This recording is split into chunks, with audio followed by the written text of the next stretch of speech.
My name is Arga. From the outside, my life might seem perfect. A stable job, a sizable house in the suburbs, and a tidy routine without many interruptions. But underneath all that, there's one thing I can't deny: loneliness. Since my divorce 2 years ago, this house has felt like an empty building filled only with the sound of my own footsteps. No more laughter, no more warm conversations at night. Only the sound of the television, which I often leave on without really watching. I'm used to waking up early, going to work, coming home late, and then repeating the same cycle the next day, and I know. Nothing really changes, even time. Feels like it's passing, meaninglessly. Until one day, at the suggestion of a friend, I decided to hire someone to help take care of the house. She said it would at least make the house feel more alive. And that's where I first met Lila. She arrived with a simple appearance, neat but not flashy clothes, long hair tied up casually, and a face that's hard to describe. Not only is she beautiful, but there's a serenity in her expression, as if she's been through a lot in life. The first time I looked into her eyes, I felt something strange, like seeing someone who had a long story to tell but chose to remain silent. "My name's Lil, sir," she said quietly, her voice soft but clear. I simply nodded briefly, trying to act professional. To me, this was just a normal working relationship, nothing more. The first few days went by normally. Lila worked diligently and didn't say much. She knew when to be present and when to disappear. It was as if she understood the rhythm of my life without needing to be explained. The house, which was usually a mess because I was too tired to tidy, was now always clean when I got home. The dining table, which had been empty, was often filled with warm food. Although I often only touched it lightly, what I felt most was not the physical change in the house, but rather the atmosphere. A warmth was slowly emerging. Small things like the clatter of dishes in the kitchen, the aroma of simple cooking, or even light footsteps in the morning became something that somehow made me feel less alone. I began to pay more attention to Lila than I should have. Not in a bad way, but more out of curiosity. She rarely talked about herself. Whenever I asked about her origins, her family, or her past, she always gave short answers and changed the subject. But that was precisely where her charm lay. There's a little habit I've begun to notice. Every time I come home late at night, no matter how tired I am, there's always a cup of hot coffee on the table. Never too sweet, never too bitter, just right. As if it knows it without me having to ask. "Thank you," I said one night. Lila just smiled slightly. "It's normal, sir." But for me, it wasn't normal. The following nights, I started sitting longer in the living room. Sometimes just to enjoy the coffee, sometimes just to hear the small sounds of activity from the kitchen. And without realizing it, I started waiting for those moments. I, who used to always want to end the day quickly, now actually slowed down my steps when I got home. One night I came home earlier than usual. It had just rained, leaving a piercing cold air. When I opened the door, I saw Lila standing by the window, staring out with an unusual expression. Like fear. "What's wrong?" I asked spontaneously. She was surprised and quickly looked down. "It's okay, sir," but I knew that wasn't an honest answer. For the first time, I saw another side of her. Not the calm and composed Lila, but the fragile Lila. And somehow that sight disturbed something inside me. From then on, my mind was no longer as calm as usual. I began to realize that Lila's presence was no longer just helping with housework. She had become part of my routine, from my day to my slowly fading loneliness. And without realizing it, I began to cross the line that should have remained eye-guarded. I didn't know then that this small, quietly growing feeling would lead me to a night that would change everything.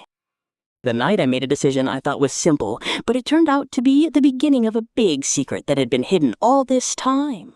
The rain fell harder than before that night.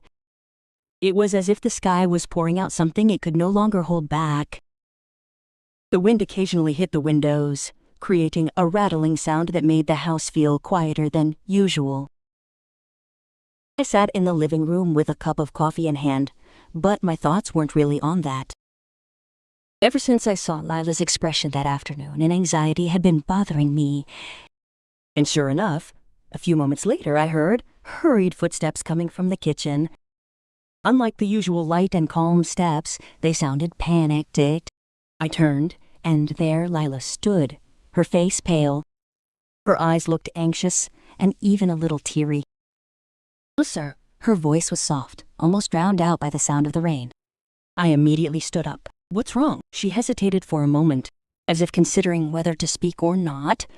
But then the sound of thunder rumbled loudly, making her reflexively cover her ears and take a step back. "I'm scared, sir," he said finally, almost whispering. It wasn't just ordinary fear. I could see it clearly. The fear was real, deep, and like he'd been keeping it to himself for a long time. "Scared by lightning?" he asked, trying to understand. He shook his head slowly. "Not only that." His sentence was left hanging, and for some reason, that was what made my chest feel heavy. "I know this isn't a trivial matter anymore. If you're not comfortable in the back room," I paused for a moment trying to choose my words, "you can sleep in the front room, closer to here." He looked at me, as if he hadn't expected me to say that, but his gaze still held doubt. "It's okay, sir. I don't want to bother." "It's not about being a bother," I answered quickly, maybe too quickly. "This house is too big to live alone in this condition." And the words just came out, but after I said it, I realized maybe I wasn't just talking about her. Lila finally nodded slowly. I prepared the front room for her. Simple but comfortable enough. As I was about to return to the living room, the electricity suddenly went out. The house was immediately pitch black. Only the occasional flash of lightning from outside lit up. And in an instant, the atmosphere changed. I felt Lila's breath becoming erratic. Even in the darkness, I could feel her panic. Her voice was trembling. I leaned in to try to calm her down. It was okay, just a brief power outage. But she didn't answer. Instead, she unexpectedly reached for my arm. The touch was cold, but filled with fear. I froze. This was no longer a relationship between employer and employee. These were two people, both trapped in a night that was too quiet and too honest. "I can't be alone," she said quietly. My heart beat faster. Something about this situation felt wrong, but at the same time, it was hard to deny. I knew I should keep my distance. I knew I shouldn't let this happen. But in the end, I took a deep breath and said, "Then you can just stay here in the living room. Damatine." I'm not asleep either. We sat side by side. Not too close, but enough to feel each other's presence. The rain was still falling. The thunder still occasionally rumbled. But slowly the atmosphere became calmer. And somehow the conversation began to flow about small things, about vague pasts, about the fears we each harbored. For the first time, Lila began to open up. Not completely, but enough to make me realize she wasn't just a simple woman who worked in my house. There was something she was hiding, something big. And that night, without realizing it, I had gone too far because of the decision to let her stay near me.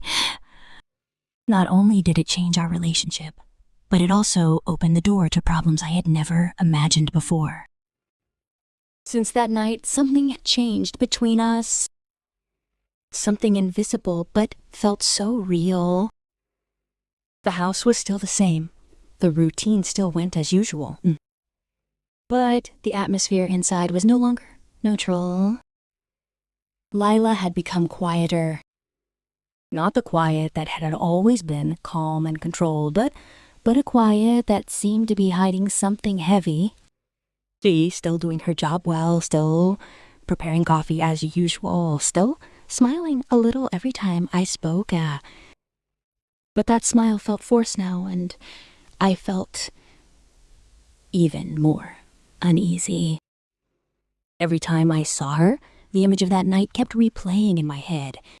Her gaze, her trembling voice, and the way she held my arm like I was the only thing she could hold on to. I tried to act normal, to try to return everything to the way it was. But the more I tried, the more it became clear that the line had been crossed. Until one afternoon, everything began to crack. I came home early, intending to finish my homework. But as I entered the kitchen, I stopped. Lila was standing with her back to me, her shoulders shaking softly. She was crying. I rarely saw her like this. I could even say, never. Lila, I called cautiously. She was immediately startled and quickly wiped her tears. Excuse me, sir. What's wrong with me? I interrupted quietly but firmly. She was silent. It was silent for too long. And that made me even more certain. This isn't a small matter. Is something bothering you? I asked again.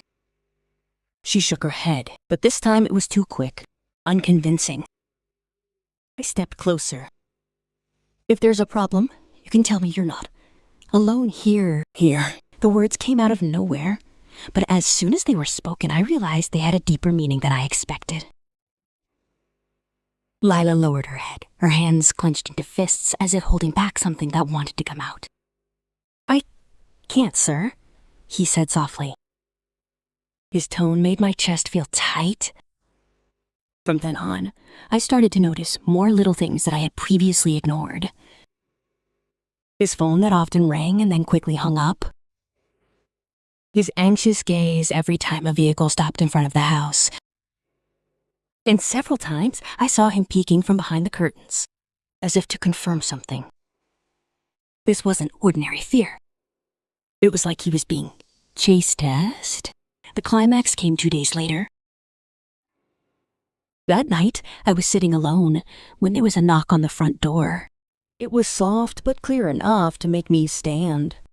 It was rare to have visitors at this time of night. I walked over, but before I could open the door, Lila suddenly appeared from behind and grabbed my arm.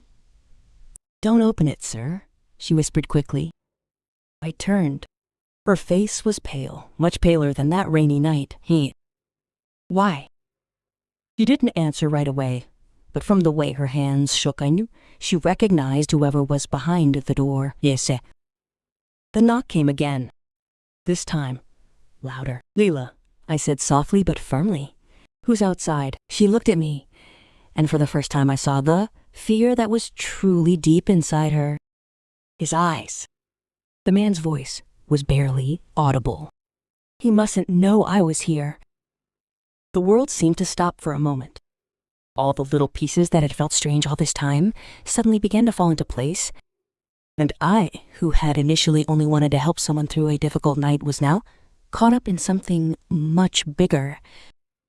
Something that would force me to choose between retreating and saving myself, or going deeper into trouble. I didn't even fully understand Dagonai. And somehow, I knew I wouldn't be able to pretend I didn't care anymore. The knocking on the door turned into a pounding, loud, insistent banging. It was as if the person outside knew we were trying to stay silent. Lila and I stared at each other. Her breath was ragged, her hand still gripping my arm tightly, as if she let go, everything would collapse. "Sir, please." Her voice was trembling, almost breaking. "Don't open it." The pounding grew louder. "Lila, I know there's a visitor inside." The man's voice echoed through the door, sending shivers down my spine. It wasn't the voice of someone simply searching. It was the voice of someone demanding. I swallowed hard. The situation was beyond my control. "Who is he?" I whispered quickly. Lila shook my head. Tears began to fall uncontrollably. My past that never truly left. That sentence hit me harder than the voice outside the door.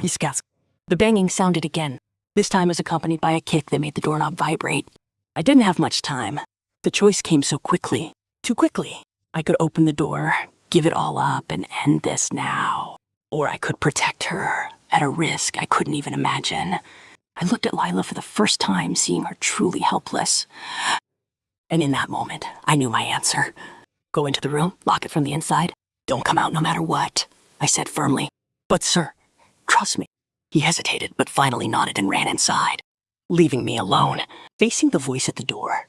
I took a deep breath and opened the door. A man stood there. His gaze was sharp, his smile thin but full of menace. Finally, it opened. He said casually, as if this was a normal visit. "Who are you?" I asked coldly. He chuckled. "I'm someone who has business with the women in this house." I didn't answer. "Call him," he continued. "Or do you want this to drag on?"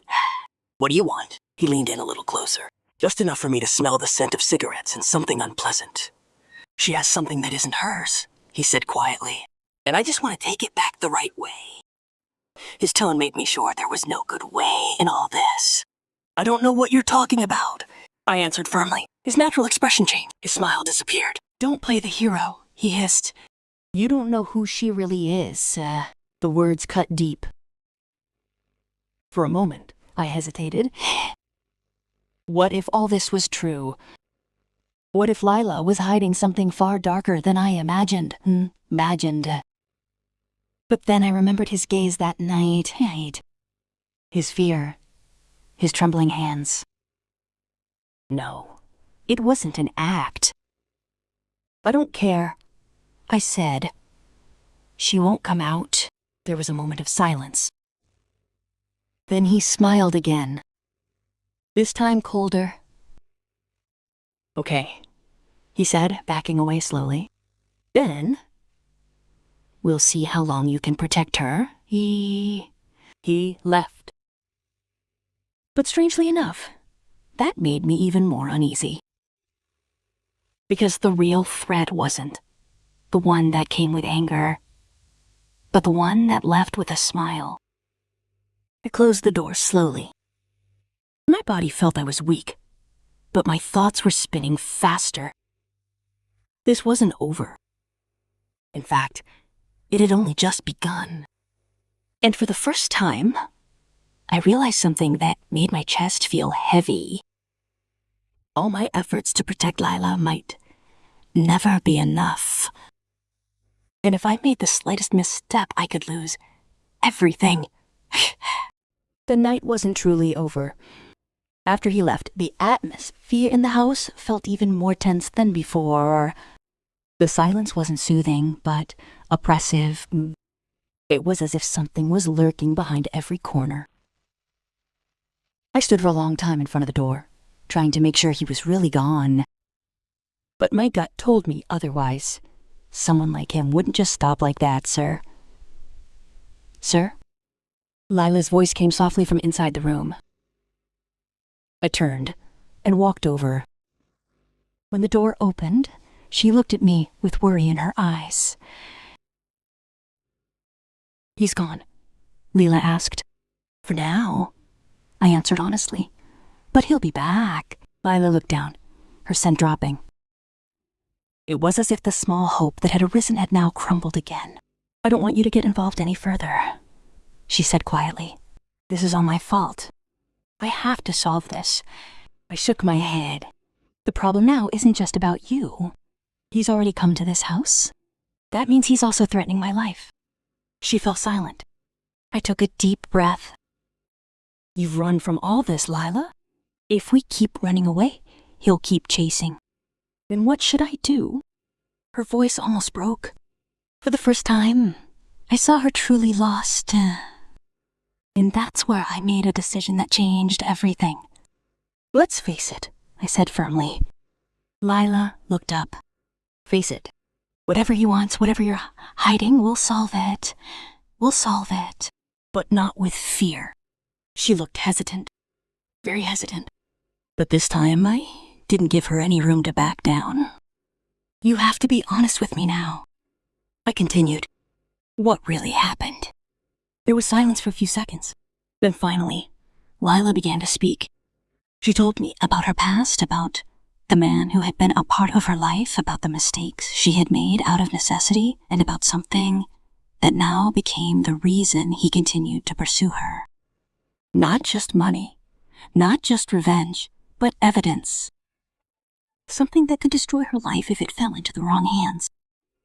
I fell silent listening to her. There were many things I had never imagined before. And for a moment, I almost faltered. But then I realized what I saw before me wasn't her past, but someone who's trying to survive. We'll report it. Lila's brother finally shook his head. I can't. He has connections. If we make a wrong move, we'll be the ones destroyed. I smiled faintly. That means we can't make a wrong move. The following days became a gamble. I helped Lila gather evidence, put together a timeline, and find loopholes to protect herself legally. We weren't just hiding anymore. We were moving. Pressure came one after another. Threatening messages, mysterious calls. Someone even watched the house from a distance. But this time we didn't back down until the opportunity finally arrived. With sufficient evidence and the help of the authorities, we managed to trap the man. All his threats, all his actions were exposed in one fell swoop. And when he was finally arrested, for the first time I saw Lila cry not out of fear, but out of relief. She was free, truly free. That day, the burden that had been haunting her all this time just fell away. And in the midst of it all, I realized one thing. I hadn't just succeeded in protecting her. I'd also succeeded in saving myself from a life that had been empty and directionless. But what I didn't realize at the time was that this struggle wasn't truly over, because there was one last thing that we had to face it. The feelings that had grown between us since that night. After it was all over, the house was quiet again. No more midnight banging on the door. No more menacing stares from strangers. And no more heart-pounding phone calls. But strangely, that calm brought a different kind of anxiety. I sat in the living room as usual with a cup of coffee in my hand. The scent, once simple, now brought back memories of that rainy night, of fear of decisions that changed everything, and of Lila.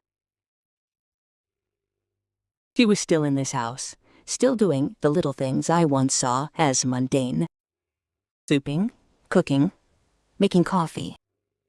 But now, her every movement felt like it had a deeper meaning. No longer just my maid, but someone who had weathered the storm with me. But therein lay the problem. This relationship was no longer simple. I knew there were boundaries I had crossed, and now I stood at a point where I had to decide whether to ignore everything that had happened and return to our respective roles, or face a more complicated reality. One night, I called her. Lila, can we talk for a moment? He nodded slowly and sat across from me. There was a distance between us, not physical, but something deeper. What are you going to do after this? I asked. The question made him pause. I don't know yet, sir, he answered honestly. Maybe I should go and start a new life. The sentence cut deeper than I thought. I repeated it softly. He lowered his head. This has gone too far. I don't want to be a burden in your life. I took a deep... For the first time since all this happened, I felt afraid. Not because of the threat, not because of the danger, but because of the possibility of loss. You're not a burden, I said firmly. He fell silent. Since you came to this house, everything has changed, I continued. Maybe I didn't realize it at first, but now I know. Lila slowly lifted her face. Her eyes were starting to water. I can't go back to my old life, I said honestly. And I don't want you to leave just because we're afraid to face what we really feel. There was silence, the seconds feeling longer than usual. Are you sure? He whispered. I smiled slightly, even though my heart was pounding. No, I answered honestly. But for the first time, I wanted to try something without feeling safe. Lila's tears fell. But this time, they weren't from fear.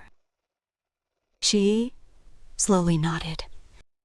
And that's when I realized that sometimes happiness doesn't come from a perfect life, but from the courage to accept imperfection with someone.